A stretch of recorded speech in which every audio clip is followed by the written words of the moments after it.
Alors, chers auditeurs et auditrices, il me fait plaisir de vous présenter un bref compte-rendu de la séance ordinaire qui s'est tenue le 9 octobre. D'ailleurs, nous avions le concours d'embellissement qui se tient et dont vous avez les deux Home Hardware, soit Ross Electric et Centre Innovation Home Hardware qui suivent monter le temps, donnent un prix.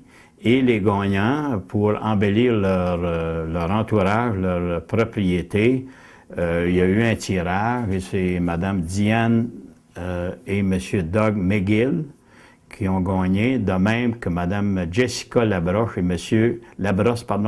et M. Joey Laforge ont gagné le prix pour l'embellissement de leur propriété. Demande verbale, il y a eu une question qui a été soulevée concernant le transfert d'approvisionnement de l'usine de T-Lake vers Belle-Terre. Alors, c'est en discussion et il y aura une rencontre avec la nouvelle ministre des Ressources naturelles, qui est Mme Ouellette, concernant avant de donner l'approbation.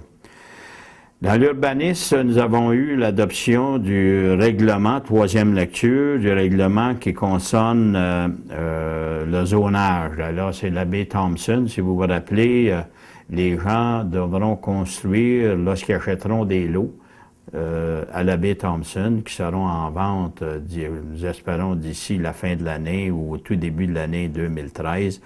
Alors, un minimum de bâtisse devrait être au moins 83 mètres carrés ou 900 pieds carrés, qui est l'équivalent système anglais. Nous avons eu aussi une demande de servitude d'empiètement au 66 rue Grimmer. Ça, c'est sur une propriété, ça fait plusieurs années que c'est construit et il y a un enregistrement de cadastre qui a été fait et la propriété empiète sur le terrain de la ville de 0,33 mètres. Alors, la ville a accepté de donner une dérogation mineure à ce projet.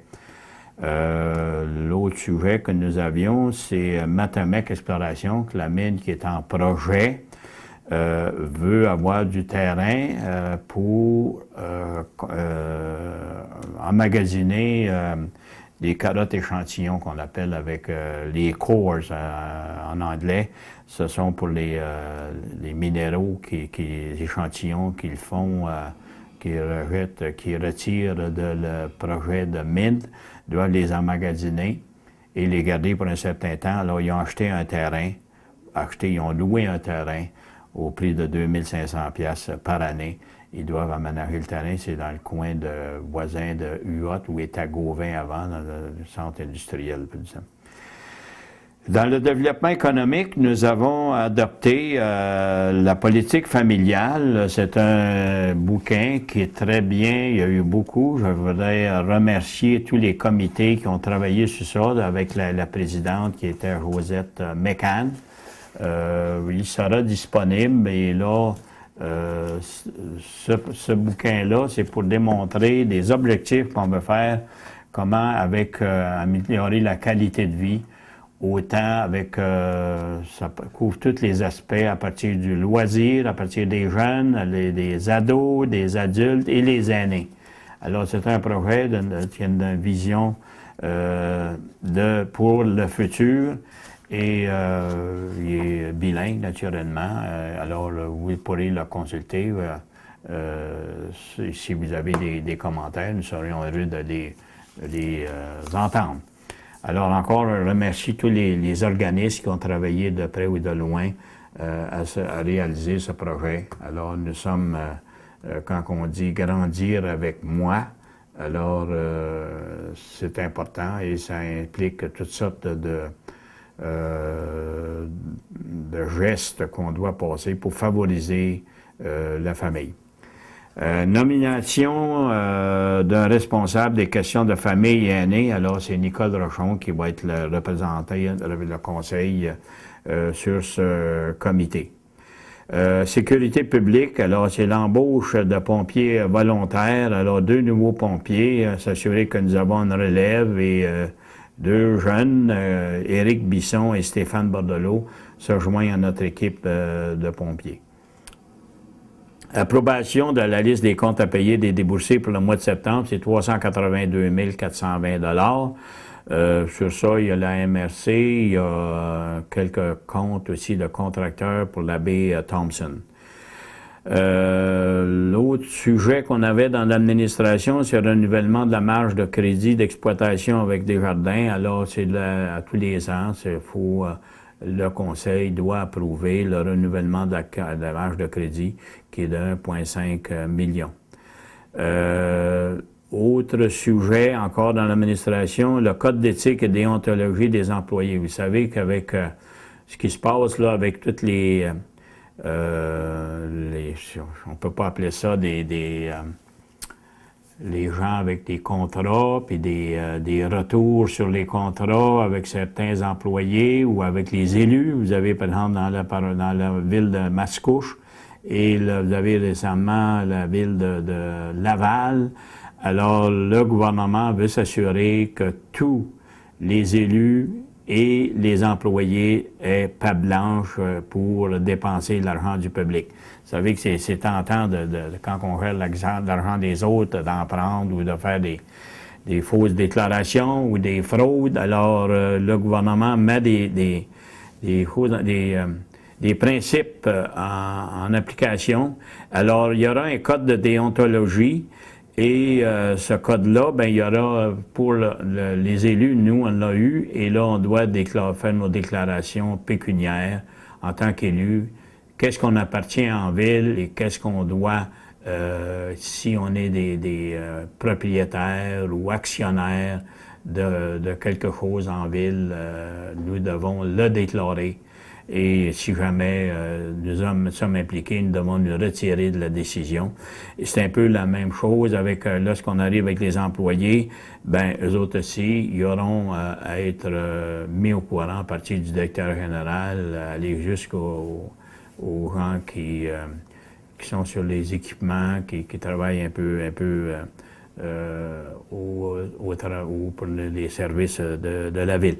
Alors, il y aura une consultation avec les employés et ils devront signer un document qu'on appelle le Code d'éthique et de déontologie pour les employés. Nomination d'un maire suppléant pour novembre-décembre 2012 et janvier-février 2013. Alors, c'est M. Pierre Gingras qui va être maire suppléant. Dans les autres rapports de comité, naturellement, on a mentionné que nous sommes en lice pour obtenir, nous tentons, en tout cas, nous ne sommes pas les seuls, l'Outaouais est en compétition avec eux, pour attirer l'Assemblée annuelle, le Congrès de Village Relais, qui représente une quarantaine de personnes qui viendra en juin 2013. Ça représente des gens qui viennent d'un peu partout, de la Gaspésie, de la Côte-Nord. Alors, nous tentons de faire briller notre ville pour que ces gens-là se rendent chez nous. Autre chose que nous avons aussi, nous avons monsieur le député Gilles Chapado, qu'on l'a invité à venir rencontrer le conseil municipal pour établir avec lui des contacts et les défis que nous avons à relever.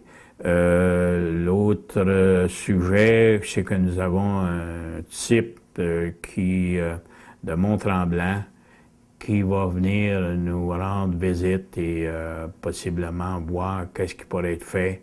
On travaille encore sur notre projet d'hébergement pour les aînés, principalement les gens qui sont en perte d'autonomie.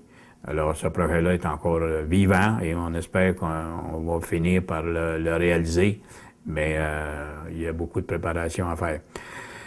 L'autre que j'ai mentionné aussi, c'était le centre de santé a tenu une réunion vendredi passé qui était le 5 sur le plan stratégique de 2012 à 2015.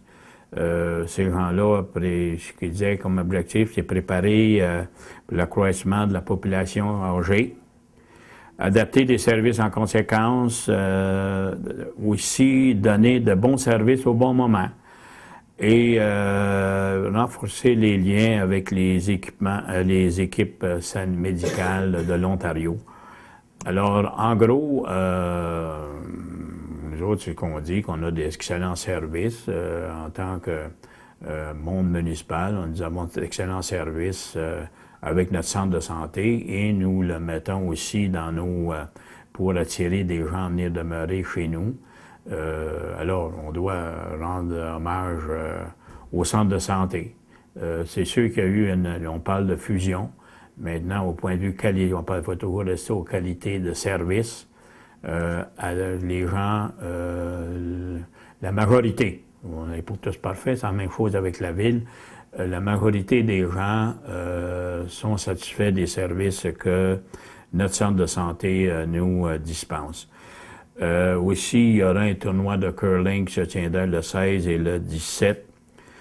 Et aussi, naturellement, le centre de santé a parlé d'une cible prioritaire qui est le vieillissement de la population, le logement social, fait partie de leurs critères.